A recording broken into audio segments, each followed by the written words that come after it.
You can feel it, can't you? There's this sense of acceleration in the air. You probably feel it in your own industry, maybe even in your own role. It's this quiet hum of change, and it's all being driven by artificial intelligence. And well, it's definitely getting louder. Maybe that feeling is what brought you here, to an explainer on the 3 AI tools that could replace jobs in 5 years and what to learn. But here's the thing. While we will get into the types of tools that are causing this shift, this is really about something much deeper. That pressure you're feeling, it's not a reason to panic. Think of it as a prompt for a new strategy. Because that's what this is all about. This is about finding clarity, not getting lost in the chaos. It's about making a quiet decision, right here, right now, to choose a deliberate strategy instead of just reacting to headlines.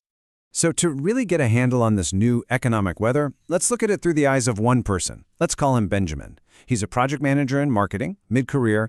He's smart, he's responsible, he's good at what he does. But just like so many of us, he's starting to face this new layer of complexity, one that his years of experience really didn't prepare him for. You see the headlines everywhere, and they create this constant low-level hum of anxiety about whole jobs just disappearing. But here's what Benjamin started to realize, and what the data really shows. That's not quite the right way to look at it.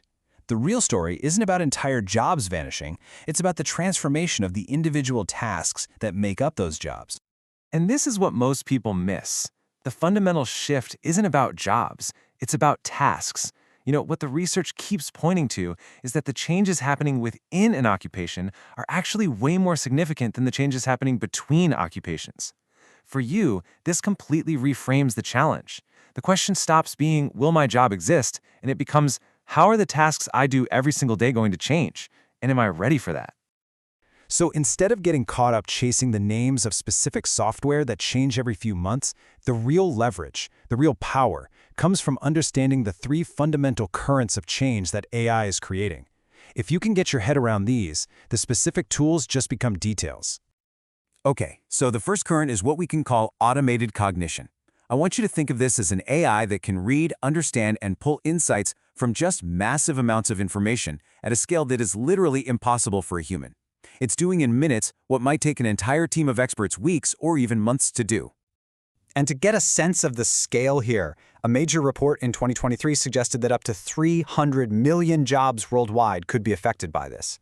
Now, let's be really clear. Affected does not mean replaced. It means that a big chunk of the tasks inside those roles are now exposed to this wave of automated cognition. It signals a really deep shift in how knowledge work actually gets done. So what does this actually look like in the real world? Well, it's already happening. It's things like analyzing thousands of scientific papers at once, summarizing real-time business intelligence feeds, processing incredibly complex payroll and compliance data, or spotting subtle patterns in mountains of customer feedback.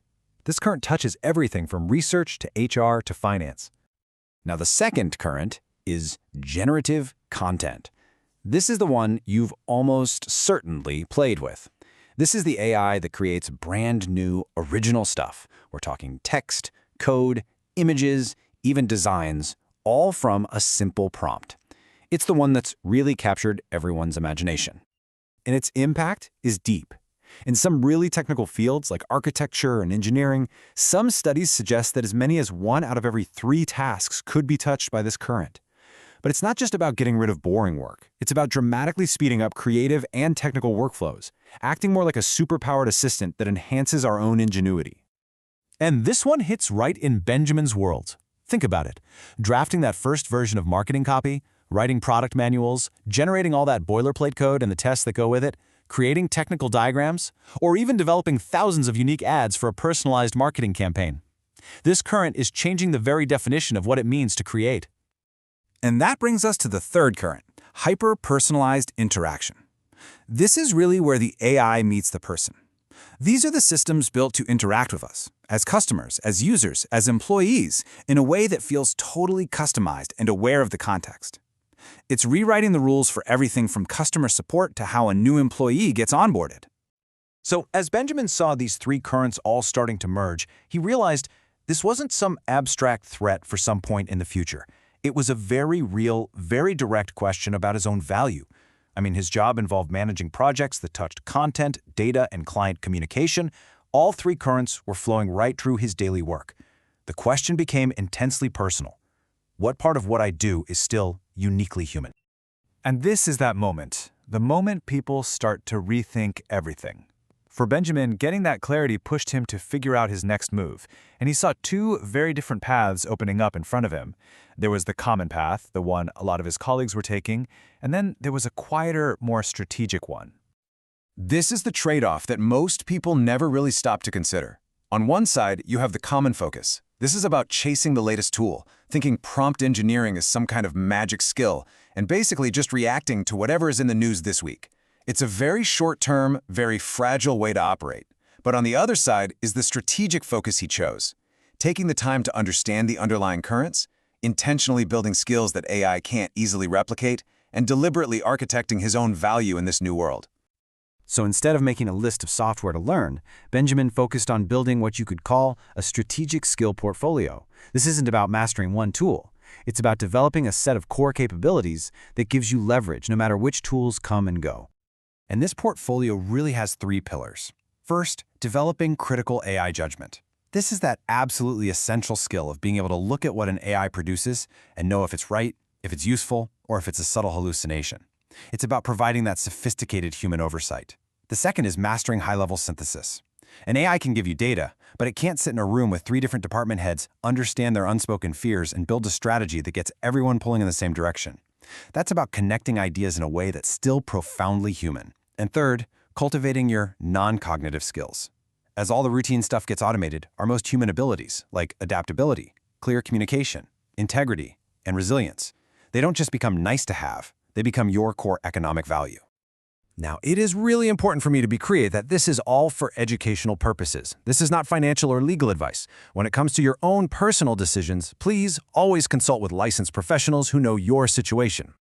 Okay, so with this new portfolio of skills, Benjamin was able to make the final and maybe the most important move. And it wasn't about learning a new tool. It was a fundamental shift in his professional identity. It was about moving from being a worker to becoming an architect. The final move really is an identity shift. It's about seeing yourself not as someone who completes assigned tasks, but as someone who designs and orchestrates value. See, a worker asks, what tasks do you need me to do? An architect asks, what's the real problem we're trying to solve here? And how can I bring together the right people and the right tools, including AI, to solve it in a new way? Your value is no longer just in doing the task, but in designing the entire system that solves the problem. And that's really the question to leave you with. This isn't about the end of valuable work. Not at all. It's the end of work as we've always known it. It's a shift from just following the map to being the one who draws it. So the question for you isn't whether AI is coming for your job, it's this. How will you architect your work when the old blueprints no longer apply?